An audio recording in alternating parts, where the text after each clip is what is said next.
Thank you for the kind invitation to speak at this important event hosted by CDP Turkey.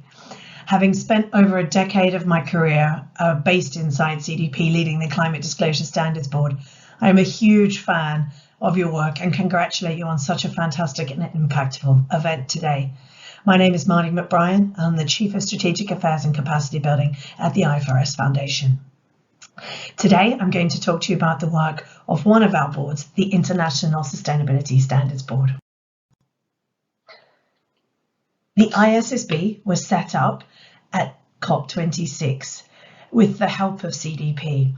And the role of the International Sustainability Standards Board, or ISSB as we call it for short, is to develop standards for the provision of a high quality baseline for sustainability disclosures that meet the needs of investors, that provide them with the high quality information about sustainability risks and opportunities that affect companies.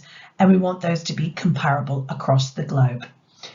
We want to enable companies to efficiently and effectively describe how sustainability information is relevant to them and how they communicate them to global capital markets. And we're working with various jurisdictions across the world to make sure that the information required works well with their information needs as well and their disclosure requirements, so that we have a well-functioning and efficient reporting system. We've been delighted to welcome the support of the G20 and G7 finance ministers, as well as the African finance ministers and many others across the last 2 years to really support and give credibility to the work of the new board. I mentioned at the beginning, I work for the IFRS Foundation. We have two sets of standards. We have the ISSB standards for sustainability, and we have the IFRS accounting standards. Now, those accounting standards have been harmonized across the world for the last 22 years. And so we also need to make sure they work well together with the standards of the ISSB. So our standards are really designed, like the IASB standards, for communicating to investors.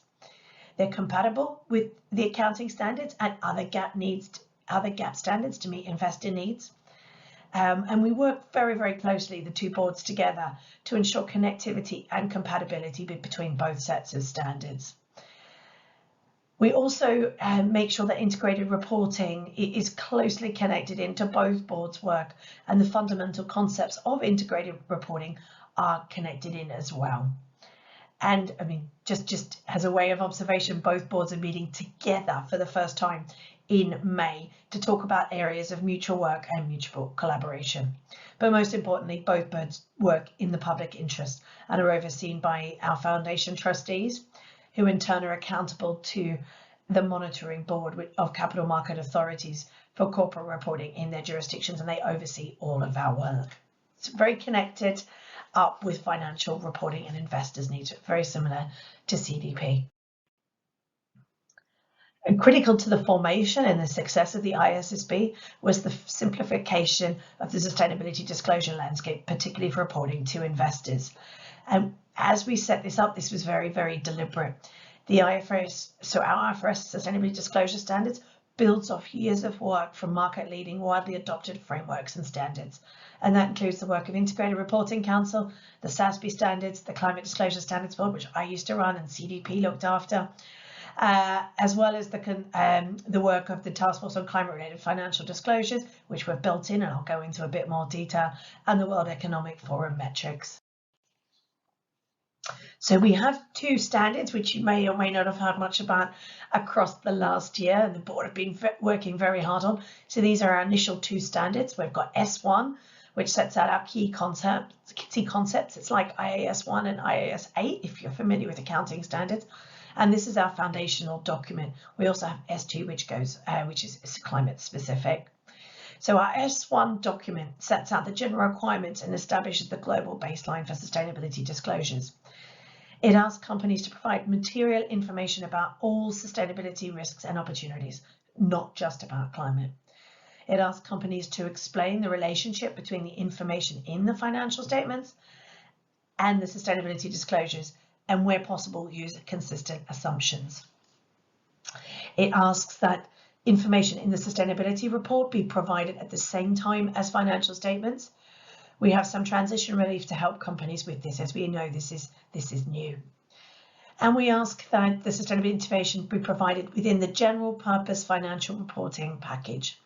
We're not specific as to where, because we don't want to conflict with any jurisdictional requirements that might be out there at the moment. So S1, just to emphasize, applies to all sustainability information, and it's a bit like the how-to report document, if you like, in simple terms.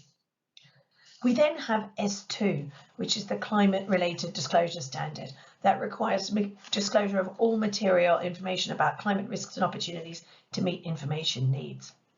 It directly incorporates the TCFD recommendations fully, and it requires disclosure of material information about physical risks, transition risks, and climate-related opportunities, as well as industry-specific disclosures building on the ISSB standards. So where are we at the moment with these standards that I'm sure you're all very closely following? So just last month, the board took the final decision on voting for the standards and all the final drafting of the standards. All the big issues were dealt with. So now we're really just digging down, and the staff have just finished the final drafting, and the board have been balloted and have voted in favour of moving forward with the standards at the moment. So we're now in the process of final editing, translating, and also applying the digital taxonomy to them. And the standards will be issued by the end of June 2023, all going to plan. So cross your fingers for us. The staff are incredibly busy. And so what else is the board working on? So alongside the finalisation of these standards, we're working to deliver and strengthen and enhance the adoption and application of S1 and S2. So as I mentioned, we're developing a digital taxonomy. We had a consultation last year on approach, and there is another one coming shortly. We're working partners on a capacity building program, which I'll go into in a little bit more detail, and working with regulators and companies on voluntary adoption. We're also, there's ongoing work on the enhancement and international applicability of the ISSB standards and incremental enhancements to S2, considering the links, for example, between climate and nature. And we were also working on the connectivity of the financial statements piece, which I touched on earlier, and questions, for example, on interoperability with GRI. We also, at the IFRS Foundation, it's important to stress this actually, are market-led. So we do not do anything, the boards do not do anything that they haven't gone out to ask the market about the best approach on how to do it and what the priorities should be. So again, within Q2, but most likely in the month of May, the board will issue a consultation for 120 days, which we call a request for information or an agenda consultation, to ask the market what the board's priorities should be. This is open to everyone to respond to, and I urge you all to tell us what you think. The areas they're going to ask for information on are biodiversity, ecosystems and ecosystem services, human capital, human rights, and integration in reporting. So that connectivity piece between the two boards work. So please do, when you see this come out, get involved. We want your thoughts, and don't just tell us yes, you like it, or no, you don't like it. If you like us, tell us yes and why. And if you don't like it, tell us why and why not, and what we could do better. Because the more information you give us, the faster we can move forward on the standards and the better quality they will be. As I mentioned earlier, we're also working to build capacity in the market to adopt S1 and S2. And I'm delighted that CDP have signed on globally to support us in that endeavour. I'm also excited with our joint work to embed S2, so the climate standard, within the CDP disclosure platform for 2024 disclosure cycle. So those companies that are doing that will be really, really well prepared to report in line with the ISSB standards on a voluntary basis or on a mandatory basis as it progresses within their jurisdiction.